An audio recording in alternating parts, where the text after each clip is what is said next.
Hello there, watchers, and welcome back to ANCAL.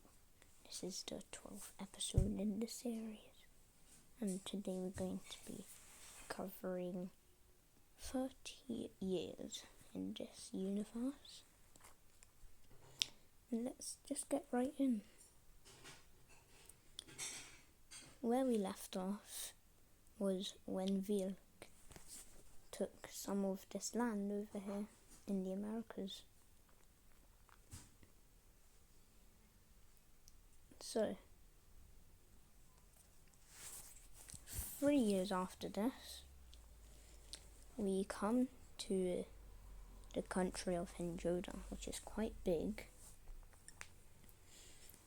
An uprising starts in the east area of Henjoda. The government thinks they can handle it, but they cannot. A new country forms. Their capital is Nami. This is their flag. It's red and blue. The name of this country is Haoli. Henjoda is just losing more and more territory every few decades. It's not looking good for them. So, what happens next?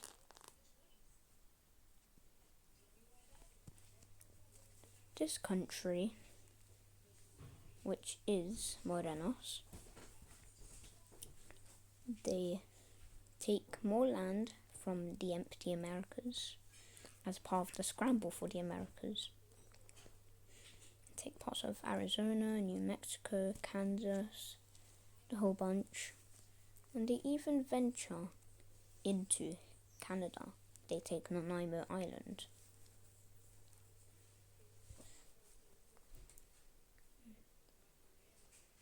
Next up, we see a brand new country appear. This country is called Melbourne. This is their flag, and the name of their capital city is Messel, located right here. Next, the real world, Detroit. They take up most of northern US and also parts of Canada too. And then right after that, a brand new country forms again called Tundvana. This is their flag. The capital is right here, and it's called Tarikak. We take a little bit of northern US, but it's mostly Canada, especially some of the frosty areas. After this, there's quite a few skedaddles going on here, as you can tell. Over here, we see that there's a little bit of a land exchange between Remes and Gainiti. Gainiti takes some of Remes's land in Estonia, parts of Latvia, and also some of Russia. Meanwhile, over here, we see Henjoda loses another piece of land to rebellions. This new country called Focustan appears from part of the original starting place of Henjoda, but they also take some of the further north parts of Henjoda. This blocks off Henjoda's access to the Caspian Sea. But while Focustan is gaining independence, Onicio Demara makes a deal with Focustan. Focustan will give Mara a tiny piece of access to the Caspian Sea, and in return, Mara will recognize Focustan as a country. Focustan agrees, and Mara gets this little piece.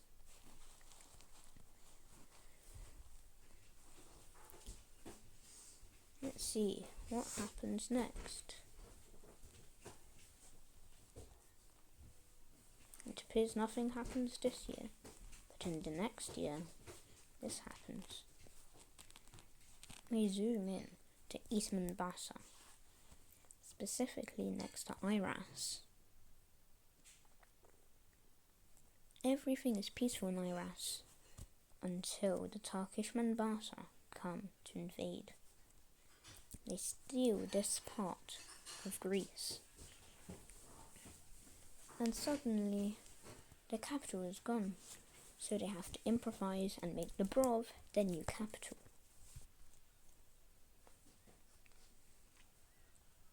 It looks like that was all that happened. Next up, another new country appears. This country is called Mutul. They have Borneo, Sulawesi, some other small islands. They also have New Guinea and Papua New Guinea. Parts of Papua New Guinea, just the mainland. But they also have most of the islands of the Philippines. The capital city is Banton. But in a rare scenario, they actually start off with more than one city, and the secondary city that they start off with is called Kotua.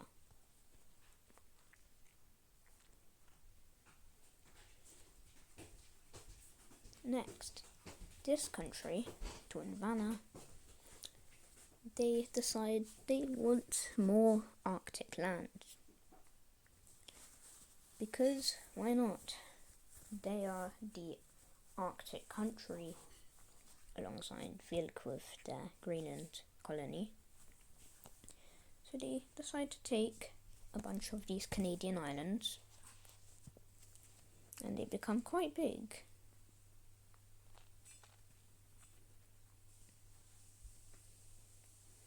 After this country, Gaochuan, which is basically real world China, but with a lot less land, and also Korea's, they became independent from Henjoda. Henjoda is really suffering. They haven't done much, really, since they became independent. They've done nothing, except for this. They discover the country. They discover modern day, real world Japan, and they take all of it, because finders keepers. And it's just gonna chill in their land for a while. They're not gonna do anything with it, really. After this, another new country called Peloton appears. They take the rest of mainland North America and Canada, and their capital city is Esher, and this is their flag. There's nothing more to say about this country, really. We'll come to them later in the episode. Next, the famous Arctic country, Tuanvana, takes even more land from the Arctic, because Tuanvana just really likes the Arctic for no reason. We aren't gonna know why. However, after this, that taking over from Gainiti of Estonia, parts of Latvia and parts of Russia, becomes a brand new country. What is this country called? Millennium. They take the Lithuanian language, which doesn't exist in this universe, but they don't know that yet. The capital of this country is Alania. Not much to this country either. There's not much to any of these new countries at first, because they're new, they haven't done anything yet. That is until this new country, Mutul, discovers Australia. And they take as much as they can find. Their soldiers get so dry deserted, abandoned, and deprived of water, that all that they can really take is this amount. Australia's just too big for them, but at least they took some. Then, Slovakia, this rich country with all of the cities, sails all the way from mainland Africa to Australia. Because now they've heard all about Australia from Morton's discovery. So, anyways, after this country, Valvestas, which recently became independent from the Corania colony in South America, sails all the way from Chile to New Zealand and takes New Zealand. They also take Tasmania, parts of Victoria, and New South Wales. Meanwhile, Slovakia creates the first Australian city, Chibarongo, because they have a bunch of cities. Why not have more?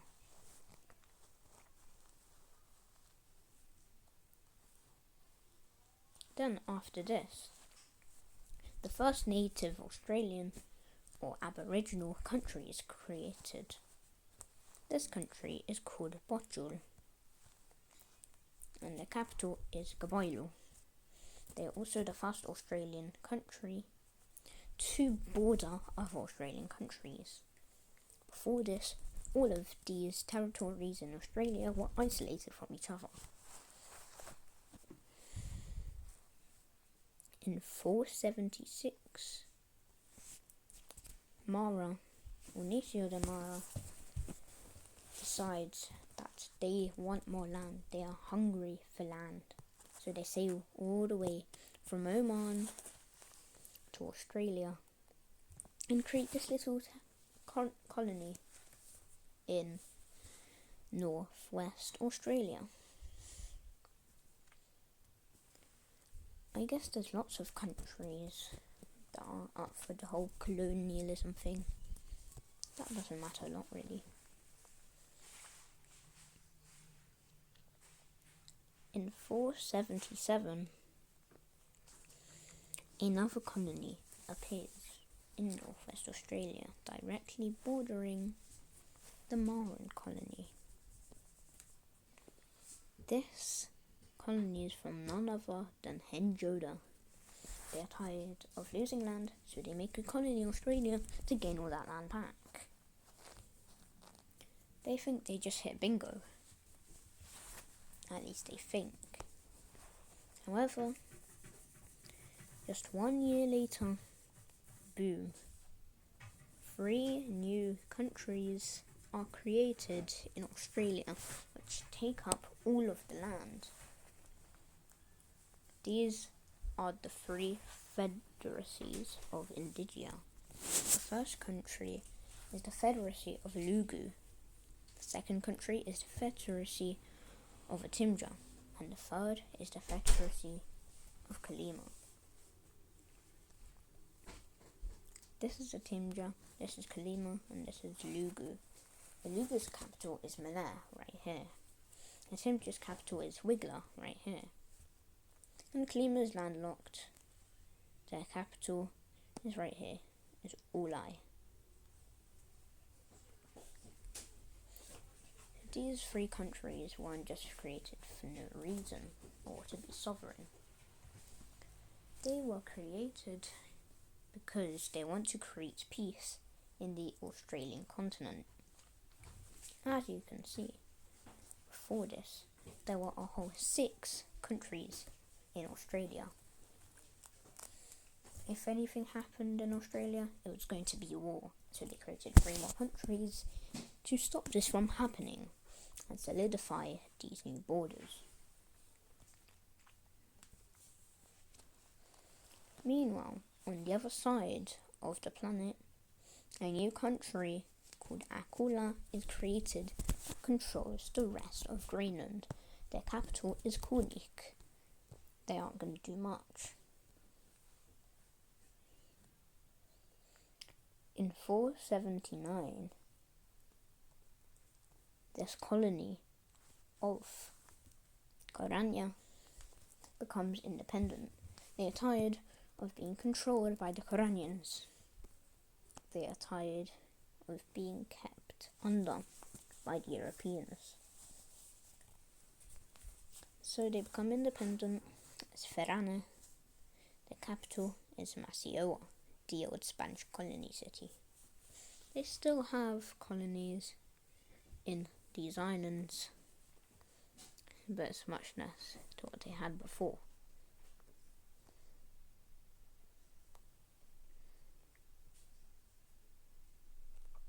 Meanwhile, over on this side, in Europe and Asia, a transfer happens. It's called the KCT, or the Quasi Coast Treaty. This treaty happens because Kanai is tired of sitting in the shadows, doing nothing, and also the city Kurkas is close to the two countries Mombasa and Khwazistan. So they plan a treaty with Mombasa and Khwazistan to gain some coast in the Black Sea, and it works. They get the coastline and they move their second city, Kurkas, to the coastline. But Mombasa are quite good friends with Khwazistan. They still want to border them.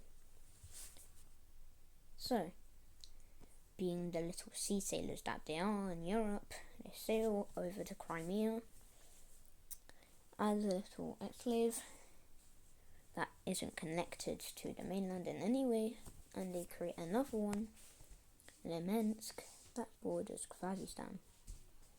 They sail across the Black Sea once again.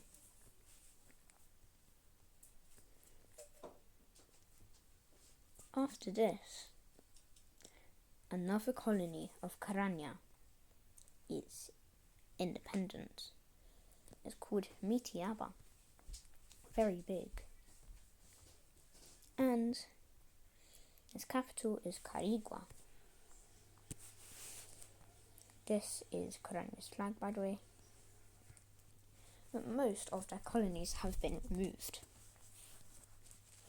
They have become a quite small country.